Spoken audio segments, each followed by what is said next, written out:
Just like the street lights lit this town like a fire in Oh? I didn't think I would see you here. Are these two your friends? Yes, we had the fortune of meeting not too long ago. They are quite a knowledgeable and talented pair, and a pleasure to be around. Traveler, we were just discussing the history of Rex Lapis. Would you like to listen?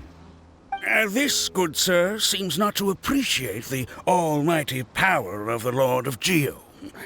As a professional archaeologist, I'm inclined to correct some of his erroneous views. We are discussing the whereabouts of the first Mora. As everyone knows, the Lord of Geo taught the ancient people of Liyue the craft of smelting, creating goods that allowed them to develop trade with the early nations of that time. Today, Liyue holds the sole right to cast Mora in the entire continent of Teyvat. The world's very first Mora should have been cast by the hands of the Lord of Geo himself thousands of years ago. According to my research, as well as my own hypothesis, I believe that this coin of unique historical significance has been passed down secretly through the years as a kind of token.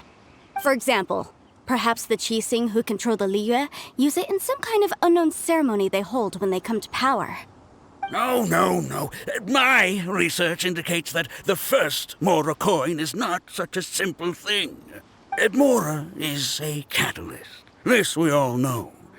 Even today, Mora is used in the mystic arts for its curious properties of weapon enhancement. The world's first Mora would no doubt possess the strongest power. My next historical treatise will boldly expound on the newest findings from my intense decade-long research. That is, that the Lord of Geo used this original Mora as a catalyst to enhance a dagger and a sword. Well, buy the book when it comes out to read the full story. For now, I will only reveal this. The one who finds the dagger shall become supreme in Liyue, and the one who finds the sword may be crowned Liyue's sovereign. I can't say I agree. Let us not speak of the authenticity of the dagger and sword first. But Mora and money came about simply because they are a convenient measure of a contract's value. Rex Lapis just meant for Mora to serve as a catalyst for people to exchange and trade. The world's first Mora is probably just an ordinary coin created by Rex Lapis. As for its fate, the same as all Mora, I suspect. It was simply spent somewhere. I think that Mr. Hanshua's hypothesis seems reasonable. Mr. Zhongli's argument, on the other hand, lacks any evidence. How can you so easily dismiss the Lord of Geo's profound foresight? No, I am not debating right or wrong. I am simply stating a fact. Enough!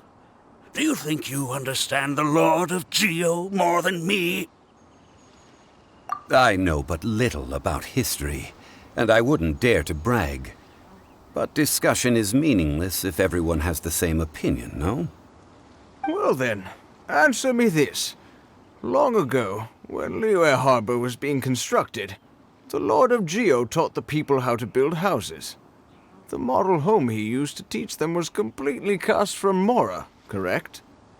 That is correct, indeed. Okay, then tell me. Why would the Lord of Geo do something so extravagant, if not because of the mystical power that Mora contains? There's a simple explanation, really. To the god of wealth and commerce, what material is easier to get than Mora?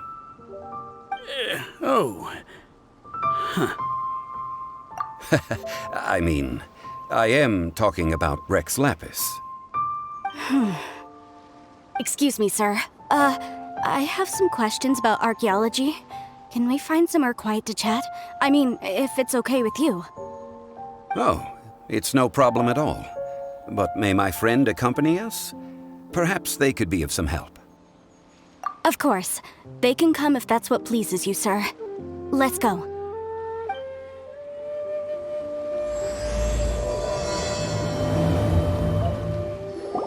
What I'm about to say is a bit disrespectful of the Lord of Geo and would draw a lot of angry looks.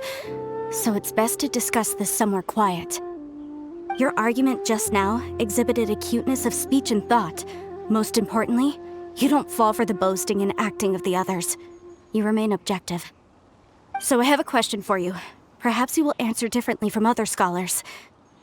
Do you think that all the gods that the Geo Archon killed were evil? Let's not analyze it in terms of good versus evil. Rex Lapis placed great importance on the integrity of contracts. So any gods he killed certainly must have broken some kind of contract.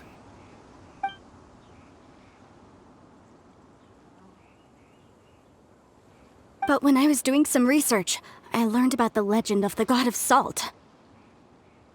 The god of salt, Havria, was a very kind god, but she encountered Morax one day in battle.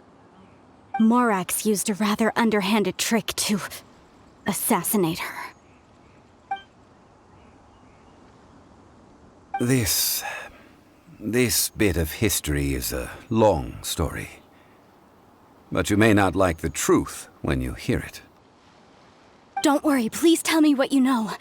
This event, I've already searched for answers for a long time. No, it's just... Where should I begin? Over here, Mr. Zhongli. I've been looking for you. So you're over here all this time.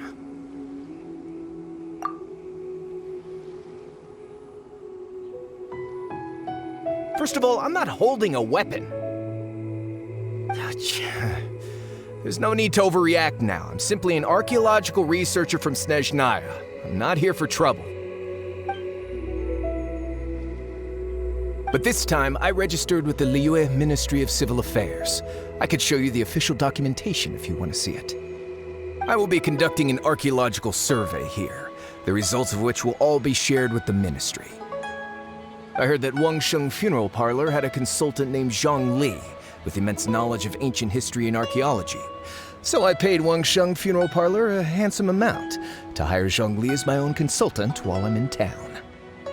So you mean to say that this is work for the Wangsheng Funeral Parlor, yes? Well, since it's work, I don't have a choice. A consultant of the Wangsheng Funeral Parlor must respect their duty.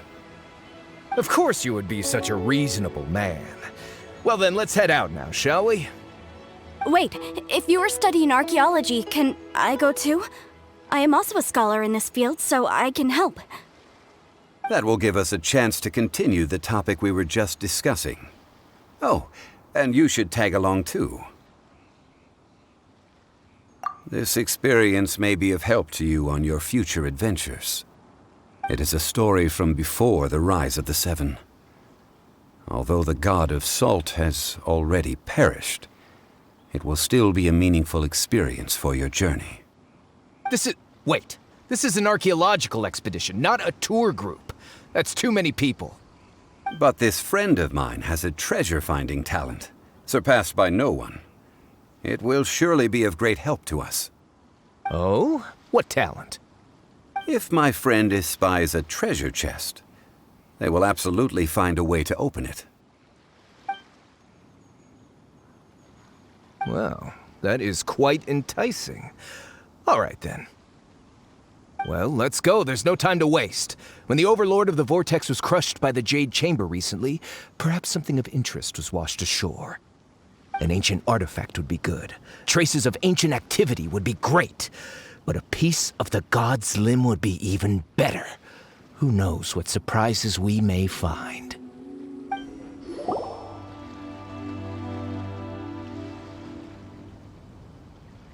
This place looks so ordinary. Can we really find anything valuable here? I don't mean the scenery, but rather that there should be something out of the ordinary. A big battle did just occur and all, and I don't even know where to begin looking here. Guyan Stone Forest is actually the perfect place to be.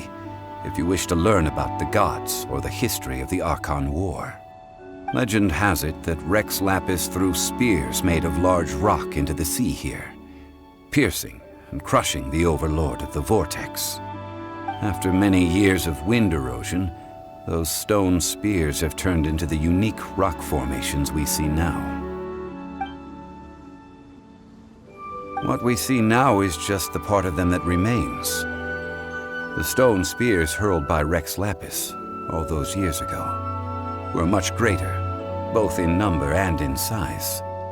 But due to the different angles they landed at, their large centers of mass, erosion by seawater, and years of gravity, many of them have been completely swallowed by the sea. So besides wind erosion, the initial collapsing of the stone spears also played a big part in the formation of Guyun Stone Forest. Well, a god able to fight one so powerful as Rex Lapis was certainly very strong in its own right. Indeed. This is where the value lies in research at Guyun Stone Forest. Most of the objects from that time were lost to the sea.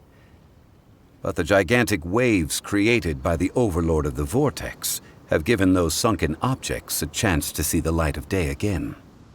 So you're saying that if we look carefully, we'll be able to get very, very rich rich with archaeological knowledge and historical value, yes? That's all I seek in life. Well, since we brought so many people, I think it would be best to split up and look. Okay then. I will go with my friend here. Although I have a smattering of knowledge in various disciplines, when it comes to archaeology, I can't compete with the expert here. Huh? Me? What's the matter? This is your profession. Why are you so surprised? I get it. I'll escort him then. Okay. If we find anything valuable or rare, let's meet on the shore opposite from here. The ancient god probably left behind lots of elemental marks. Following them should make our search much easier. Guyun Stone Forest is a place where a god was defeated, and its remnants still affect the area to this day.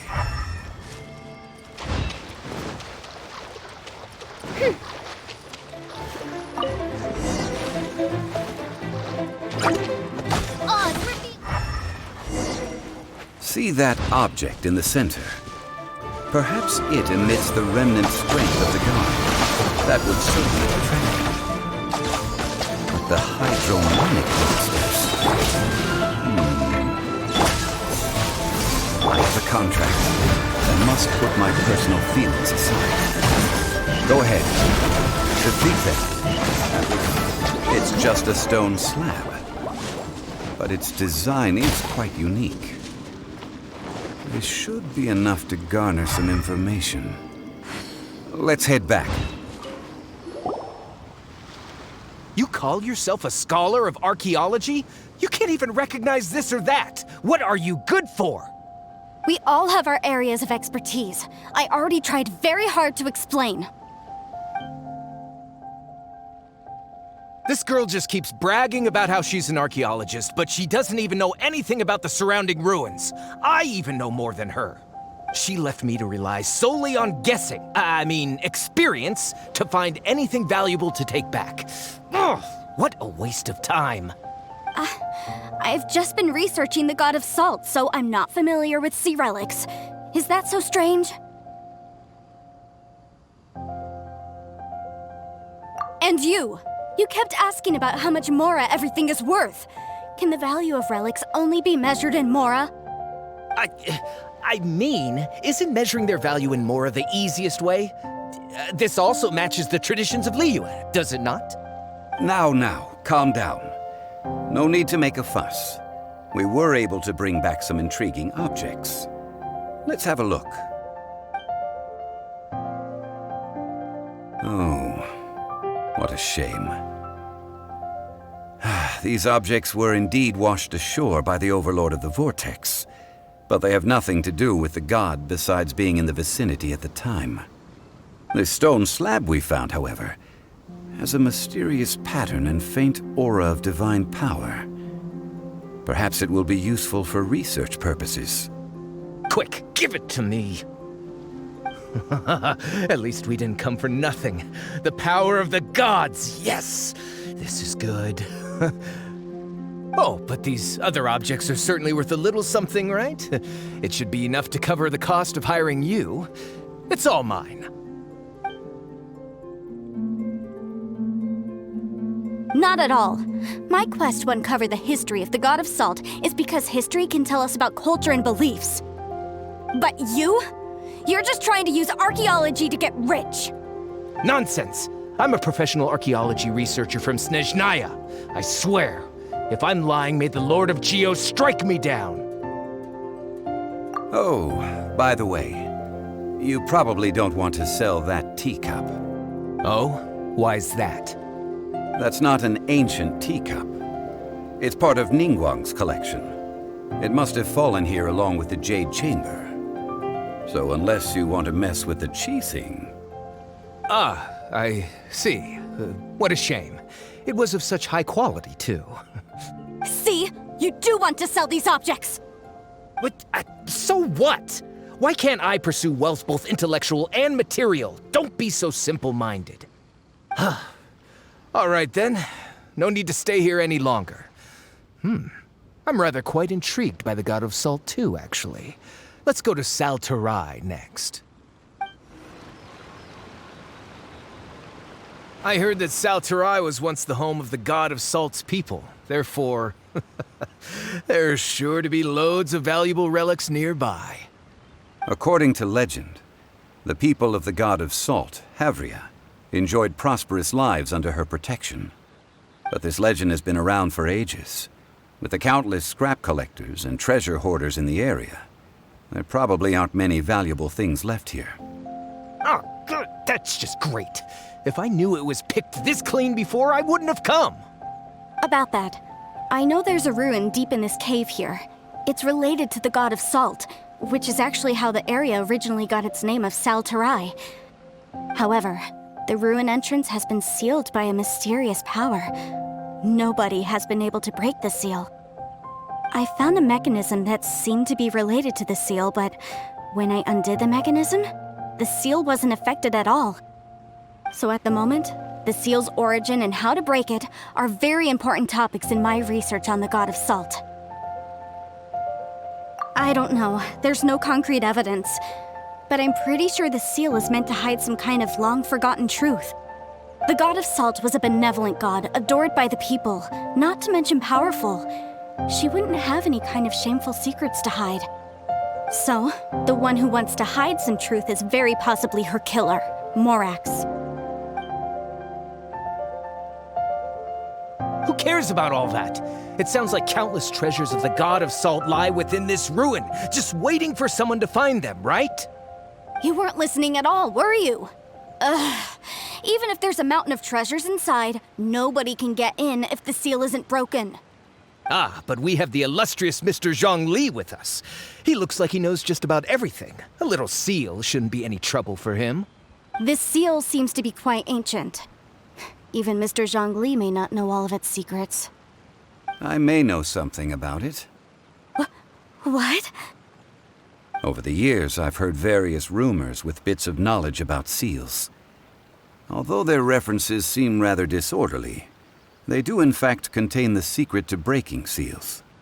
Let's go take a look at the mechanism Miss Wanyan just mentioned. Okay, since Mr. Zhongli says so, follow me then. Here it is. There's some debris scattered here that, when put together, look like they definitely had to do with the God of Salt. According to the inscription on the side, if one looks from a certain angle, the secret to the mechanism will be revealed.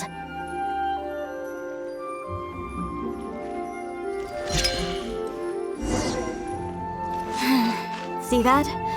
Although we activated the mechanism, nothing happened to the seal. That's because there's actually another mechanism that must be activated. Another? Let me lead the way from here. Look! The seal really was broken! Mr. Zhongli is indeed quite remarkable. It was nothing, really. Now, it's time that people learn the hidden truth lost to time. Before entering the ruin, I have a proposal that will help us prevent the kind of senseless arguing between you two that we saw at Guyenstone Forest. Okay. What is it? I propose you two agree upon a contract, stipulating that we alternate who gets claim to each treasure we encounter, with only one object permitted per claim. To show my sincerity, I won't be taking any treasure. This will just be between you all. I don't agree. I mean, you want me to split the treasure with this amateur archaeologist? No, absolutely not. I don't agree either.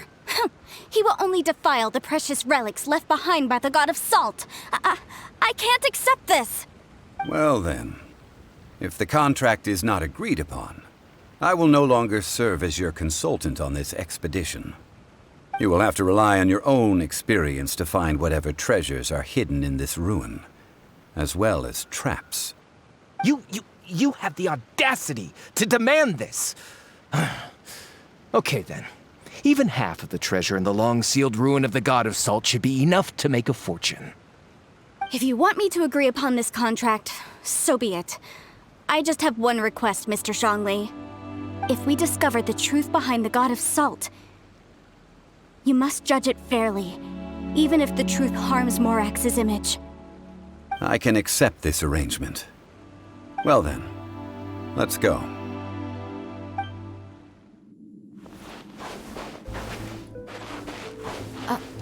Are these statues? No. These are people. Duh. They were probably followers of the God of Salt.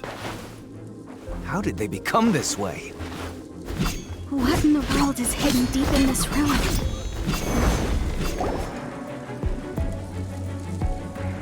Look at this! It's filled halfway with salt. It just looks like a fancy salt holder. Seems like the God of Salt was a god lacking in treasures. According to my knowledge, it's no ordinary vessel. Although it is only half full, it is also forever half full. That is to say, it is bottomless. What? You're saying that even if I pour the salt out, the amount inside won't change? Exactly. Able to produce endless salt. The God of Salt is powerful indeed. Finally, after all that effort, I've found precious treasure. I claim this as mine. I just need to pour the endless salt into 1,000 or 10,000 bags. I can sell it and make a fortune.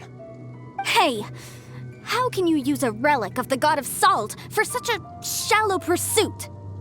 If Mr. Clement wants this salt chalice, then the next object we find will belong to Miss Wanyan, according to the contract agreed upon. Of course, as we agreed. But how can anything be worth more than this rare find? Since we have a contract, it's no use for me to fight with him. Then let's move on, shall we?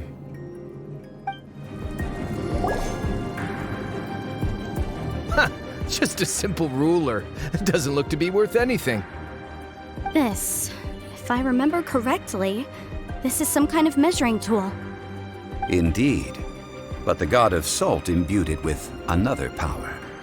When you stick this ruler in the ground, the surrounding area will become covered in salt, much like a rising tide covers the earth. The deeper it is stuck in the ground, the more salt will appear. It is essentially a bumper harvest of salt. What? That's even better than the salt chalice! Well then, according to our contract, the salt ruler goes to Miss Wanyan. No, unacceptable. I paid for and organized this entire expedition. Why should I get the short end of the stick? And this girl has been useless! Why would she get anything?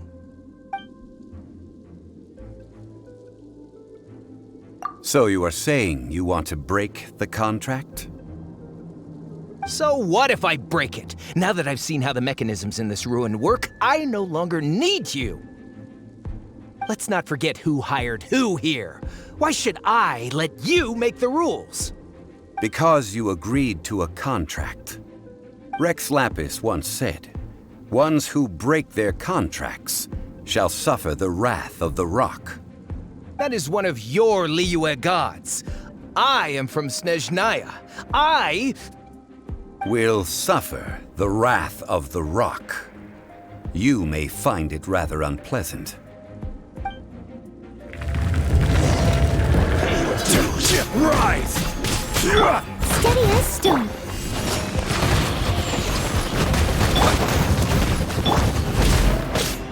Cool it. Don't get frostbite. On, reveal thyself. wake. I will have order.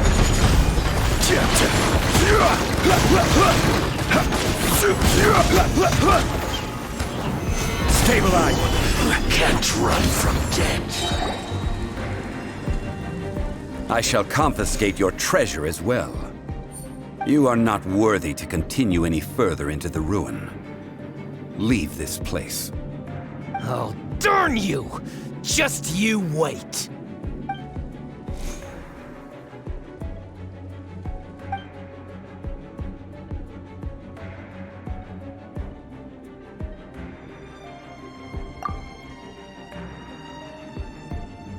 Clement's wrongdoing stemmed from greed, yes.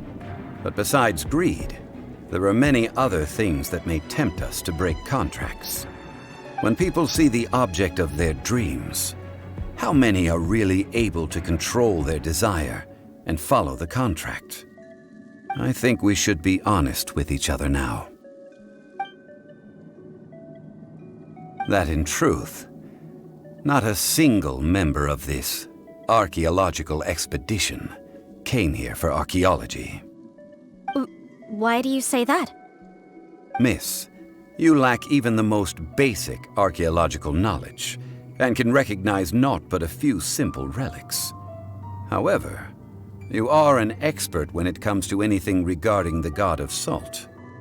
You aren't interested in archaeology or relics. What you're really interested in is the god of salt.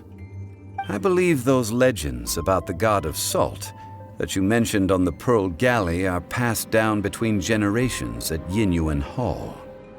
Okay, that's enough. Sir, you are indeed a man of great knowledge and talents. I seem to have been right to seek you out once I plucked up my courage. You're right. I'm not a scholar of archaeology. I come from one of the 8 trades under the jurisdiction of the Qixing, Yinyuan Hall of the salt industry. Our ancestors were those protected by the god of salt all those years ago, when the Archon War engulfed the land in chaos.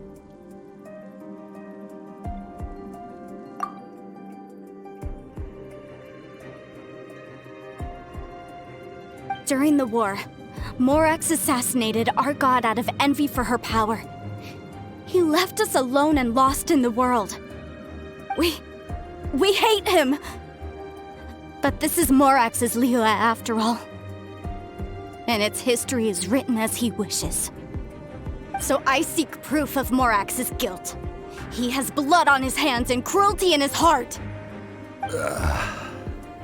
We agreed to a contract that we will face the truth head on, didn't we, Mr. Zhongli? You must judge this history fairly. Naturally, of course.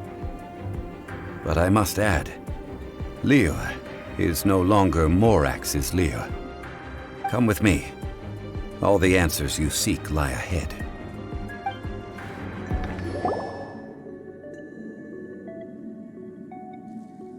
This is a sword? Aha! It's a broken sword! This is proof! This proves that the god of salt had to fight back against the evil Morax. But sadly, she was defeated. The power of this sword surely is much greater than that of the Salt Chalice and Salt Ruler. If we can repair the sword, then we can show the world the mighty power of the god of salt. 2 pieces of a broken sword. From an archaeological perspective, these are two separate relics. According to the contract, you can only claim one. Why? We were alternating claims to treasure, true. But Clement is no longer here. Yes, but the only one object per claim clause still holds true. You cannot take two relics at the same time. This logic!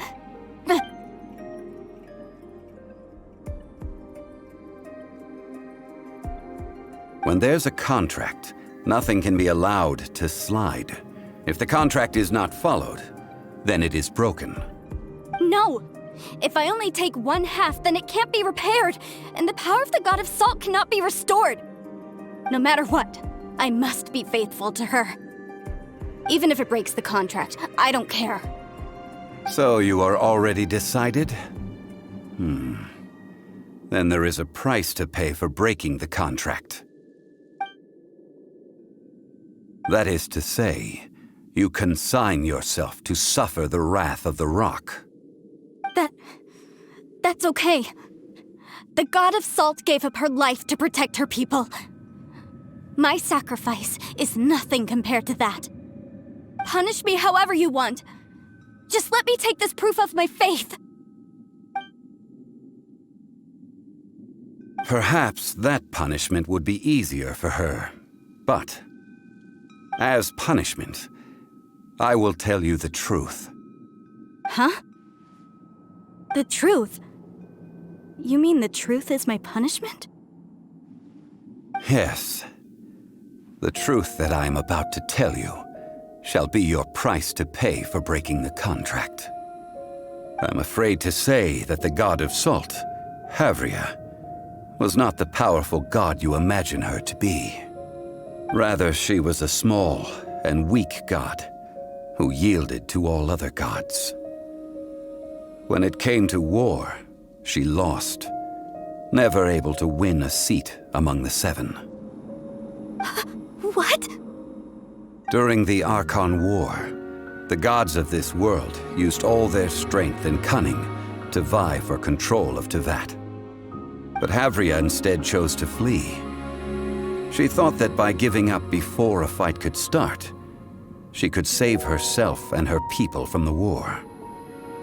However, during such a long war, there is no end to the advances of aggressors. After making countless concessions, Havria lost all of her lands, until only one small haven remained. No! It can't be so. In her last days, she had not even a single blade to defend her people with. Not even a single blade? This sword is not a relic belonging to the God of Salt, but is instead the murder weapon used to kill her. Murder weapon? No! That's not true! That can't be true! You're trying to test my faith in the God of Salt. As I said before, I only state the facts. Preposterous! You are a follower of Morax! Don't try to trick me!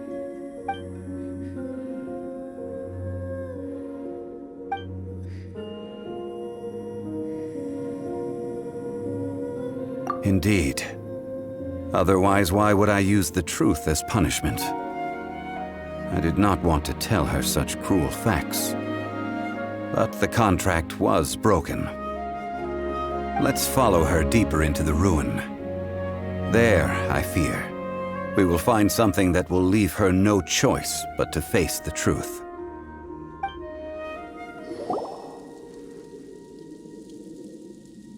What are all these? What did they see? What did they do? What happened? Since you do not trust me, let us continue onward. That which lies beyond this door will show you all that happened back then.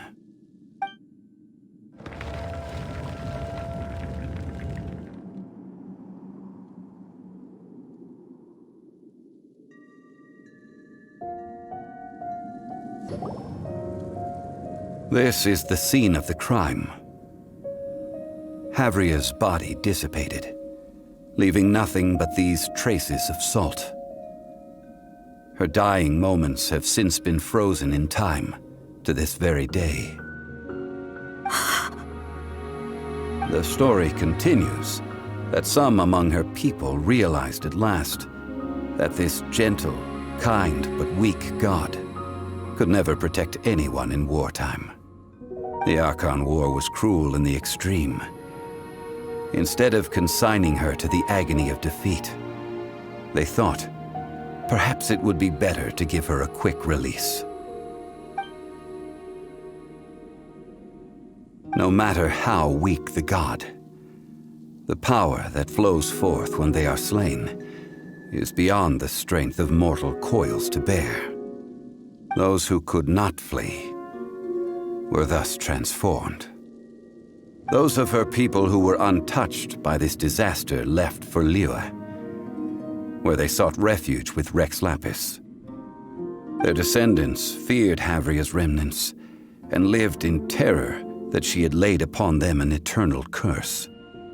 So they risked their lives to come here, to break the sword and offer up obeisances in hopes that her anger might be appeased. But they need not have done so. For how could a god who had never once resisted, even till the end, nurse hatred for her people in her heart?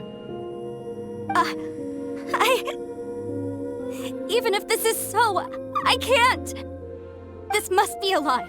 A false history, all of it! Don't you dare try to shake my faith!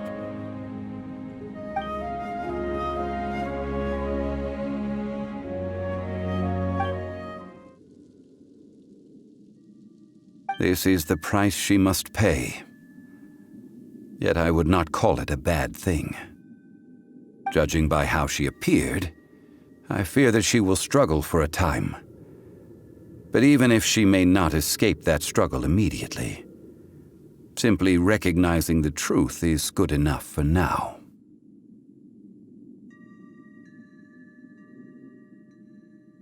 Indeed, in ages past, Havria's story served as a warning to me as well.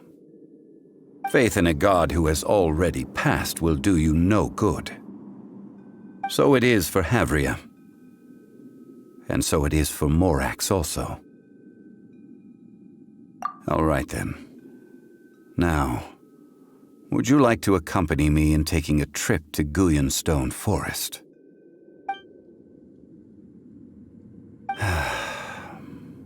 Treading old ground, telling old stories. One cannot help but be reminded of old acquaintances. Now, I mentioned before that many gods of old have been sealed beneath the Guyonstone Forest. The Adepti have presently handed Liyue over to mortals, and Havria's time was even further in the past. The Salt Chalice and Salt Ruler that she left behind should not return to Liyue. To leave them here is to let them slumber. And it is also a homecoming. I ended an era with my own two hands. I've always wondered how I should remember that which I ended. History records, but history may be changed. This incident proved that.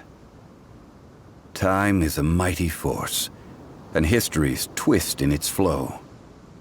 I need to find a better way of recording history in order to engrave its truth. Stone carvings were one such ancient method, but unchanging stone, immovable earth, even one such as myself. Someday we may all disappear. Therefore, I thought of you, traveler. You are one who crosses the celestial atlas, and who passes through countless worlds. If our history is engraved in your memory, it will one day accompany you into another world. As long as a traveler like you is able to record what happened, then a backup of sorts will exist for times and tides of Teyvat.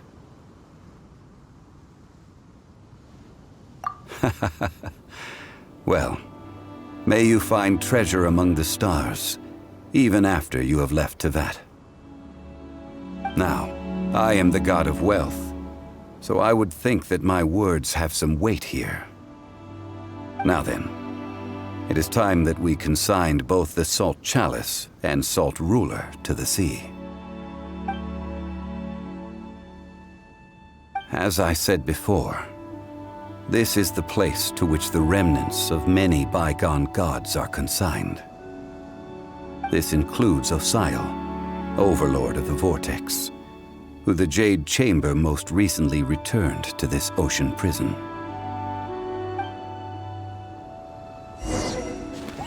Thousands of years ago, the Adepti and I fought against the turmoil that plagued every corner of this land. Guyan Stone Forest, where I sealed many gods with my spears. After so long, naught but folk tales remain. Osial, you and I were foes, but our ancient grudge is but a bygone memory now.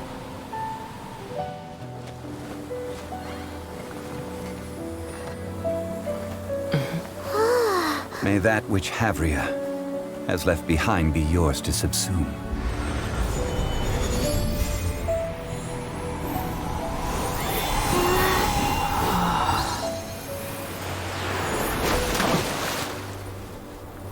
And thus another spark of divinity departs from Liyue.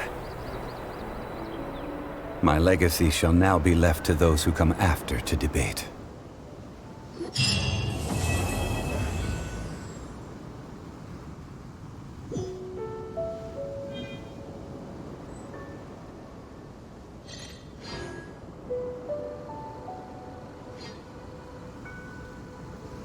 I will remain here for a while. I fear that moments of reminiscence like this can only grow fewer. We did not measure right and wrong during the days of the Archon War in the same manner as we do today. Of course, as I am now, I only wish that she could have lived in a gentler time. I will remain here for a while. I fear that moments of reminiscence like this can only grow fewer. Though the Salt Chalice and Salt Ruler do have power in their own right, they are nothing before Osial. If a day comes when he should recover his strength and return, I believe that even so, he will be defeated once more. I will remain here for a while. I fear that moments of reminiscence like this can only grow fewer. That is a good question. In the past, I might have given you a most specific answer. But now... yes. I suppose I will continue in my role as a consultant at Wangsheng Funeral Parlor. But if this journey was to your liking, why don't you come along the next time I am seeking to preserve memories of Liyue's past?